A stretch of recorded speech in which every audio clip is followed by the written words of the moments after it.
Good morning, student. Yesterday we solved sum number 1. I hope you understand it very well. Now moving to the next term, exercise 4.5, sum number 2. The daily salary of administrative staff of two companies yielded the following results. Particulars: company A, company B. Mean salary rupees 600, 2100. Standard deviation rupees 30, 84. Which company has more stable salary? ये दोनों company में से कौन सी company को stable salary है ये हमें find करना है. सो सबसे पहले हम जो इंफॉर्मेशन दी गई है उसको सबसे पहले हम कोएफिशिएंट ऑफ वेरिएशन फाइंड करेंगे. हमने ये सब में क्या किया था, मीन फाइंड किया था, स्टैंडर्ड डेविएशन फाइंड किया था, फिर कोएफिशिएंट ऑफ वेरिएशन फाइंड किया था. यहाँ पे डायरेक्ट आप लोगों को मीन दे दिया गया है, स्टैंडर्ड डेविएशन भी दे दिया गया है. सिर्फ आपको कोएफिशिएंट ऑफ वेरिएशन फाइंड करना है और फिर उसका आंसर लिखना है कि कौन सी कंपनी ज्यादा स्टेबल है. अंडरस्टैंड? यहाँ पे कोई मीन फाइंड नहीं करना, कोई स्टैंडर्ड डेविएशन फाइंड नहीं करना है. सब कुछ हमें दे ही दिया गया है कि मीन सैलरी है 600, 2100, स्टैंडर्ड डेविएशन 30, 84. ये सब हमें क्वेश्चन में ही दिया गया है. सिर्फ हमें क्या फाइंड करना है, यहाँ पे कोएफिशिएंट ऑफ वेरिएशन और फिर हमें उसका आंसर लिखना है. Understand? So let us start our sum. Now look at here student, according to the question हमें क्या दिया गया है, कंपनी ए और कंपनी बी की इंफॉर्मेशन दी गई है. So write down here company. Now look at here student, according to the question जो भी इंफॉर्मेशन दिया गया है वो सारी इंफॉर्मेशन हम लोग यहाँ पे लिख देंगे. So company A is equal to X bar हमें दिया गया है rupees 600. Standard deviation S is equal to दिया गया है 30. Right, this is given into our question. X bar is equal to 600 rupees और standard deviation is equal to rupees 30. अब हमें क्या फाइंड करना है, coefficient of variation. Coefficient of variation find करना है तो उसका फॉर्मूला है s upon x bar into 100. Right, तो this is our formula, s upon x bar into 100. s is equal to 30, X bar is equal to 600 into 100. तो हमारा answer आएगा 0 0 cut, 6 5 30. So 5% is our answer. Understand? For company A हमारा 5% coefficient of variation आ रहा है, आप लोग देख सकते हो. अब ऐसे ही हमें कंपनी बी का फाइंड करना है. So write down here company B. Company B में एक्स बार दिया गया है रुपीज 2100. स्टैंडर्ड डेविएशन दिया गया है रुपीज 84. राइट, अब सेम हम यहाँ पे भी कोएफिशिएंट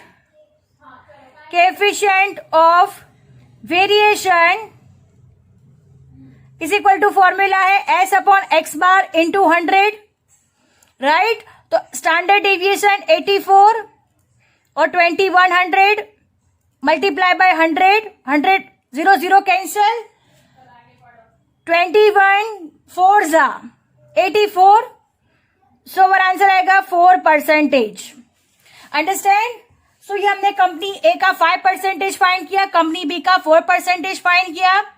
अब दोनों में से स्टेबल कौन सा है, तो listen it carefully. The coefficient of variation of daily salary of employee of company A is 5% and that of company B is 4%. Has the daily salary in a company B is more stable. जो कम होगा वो क्या होगा, more stable होगा. Understand? यानी 4% जो company B का आंसर आया है तो company B is more stable. Understand? अब हम इसे रिटर्न फॉर्म में लिखेंगे.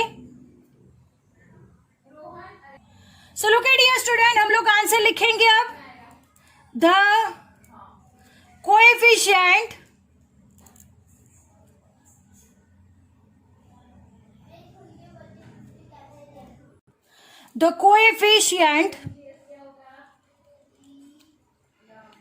of variation of daily salary of company A. So the coefficient of variation of daily salary of employees of a company A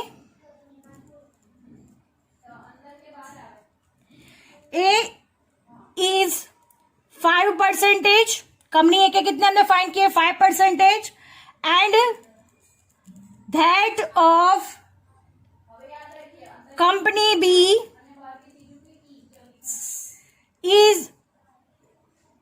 it is 4%. Company B के कितने हैं 4%. सो अब किसके मोर स्टेबल है तो आंसर लिखेंगे hence the daily salary in a company B is more stable. Understand? Company B is more stable.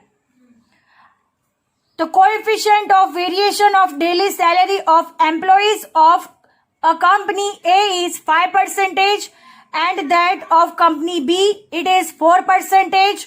Hence the daily salary in company B is more stable. Our sum is over here. Now moving to the next sum, sum number 3.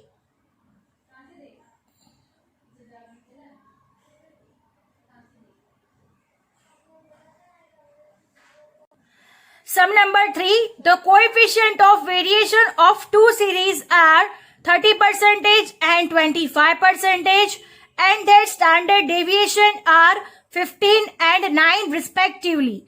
Find their means. So look at here student, हमें यहाँ पे coefficient of variation का answer दे दिया है 30% और 25%. Standard deviation 15 and 9 both are given. अब हमें क्या फाइंड करना है, मीन फाइंड करना है. सो लुक एट हियर स्टूडेंट, हम कैसे फाइंड करेंगे, तो कोएफिशिएंट ऑफ वेरिएशन का जैसे फॉर्मूला रखते हैं वैसे ही फॉर्मूला रखना है, फिर क्रॉस मल्टीप्लिकेशन करके हम मीन फाइंड करेंगे. Understand? So let us start our sum. सबसे पहले कोएफिशिएंट ऑफ वेरिएशन का फॉर्मूला रखेंगे, उसके बाद स्टैंडर्ड डेविएशन, और फिर हम क्या फाइंड करेंगे, मीन फाइंड करेंगे. So let us start our some.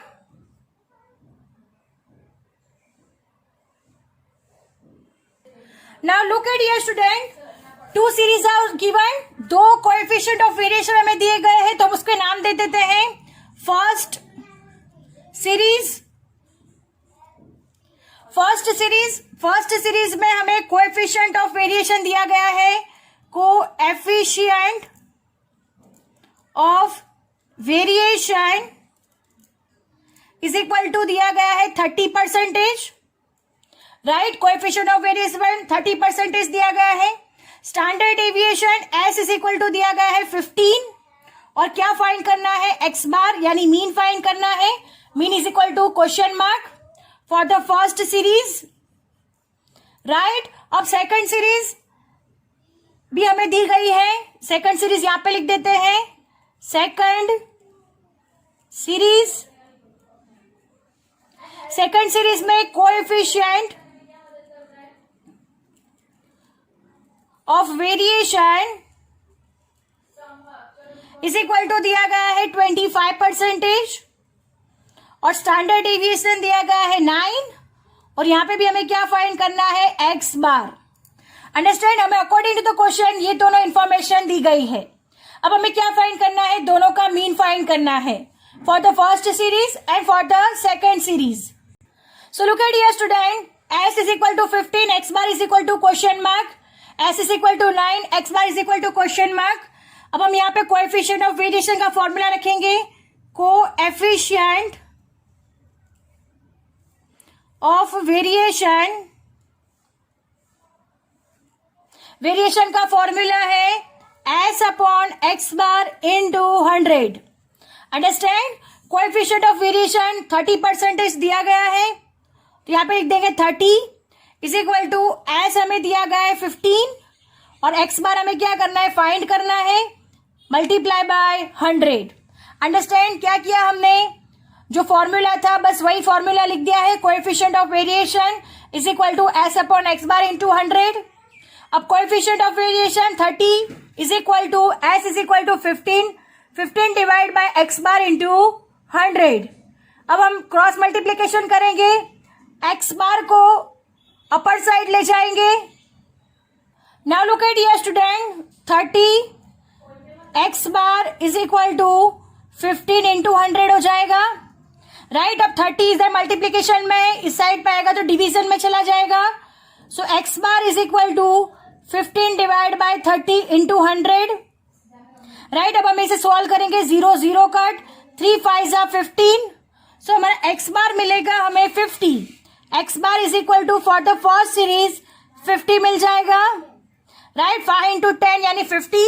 So x bar is equal to 50। Now moving to the next, second series की तरफ चलते हैं। सेकंड सीरीज में हमें सेम वैसे ही x बार फाइंड करना है। सेकंड सीरीज में फॉर्मूला लिख देते हैं, कोएफिशिएंट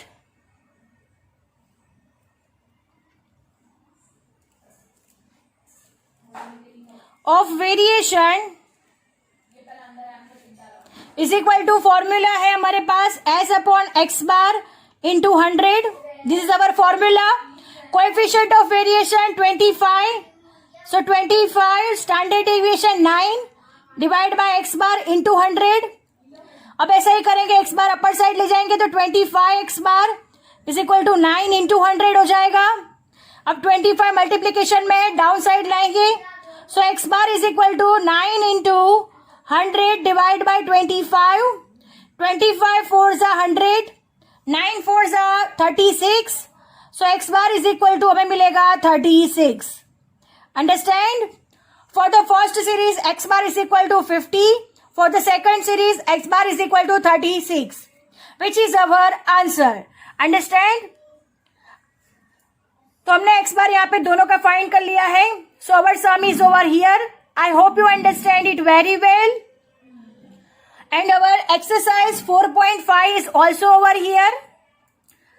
कोएफिशिएंट ऑफ वेरिएशन का कॉन्सेप्ट आपको क्लियर हो चुका होगा कि कैसे फाइंड करते हैं।